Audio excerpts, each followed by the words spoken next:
नवेगाव बांध हा स्थानिक कोळी समाजाच्या लोकांनी बांधलेला माजी मालगुजारी तलाव आहे। हा तलाव नवेगाव नागझिरा व्याघ्र प्रकल्पात समाविष्ट आहे।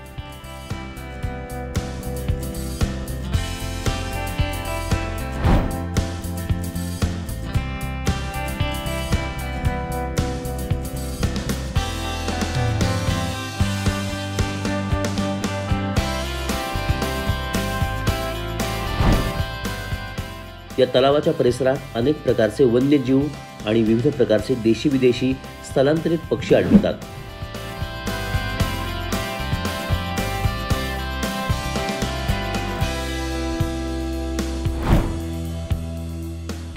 या धरणाद्वारे 4536 हेक्टर प्रामुख्याने भात शेतीचे सिंचन करण्यात येते।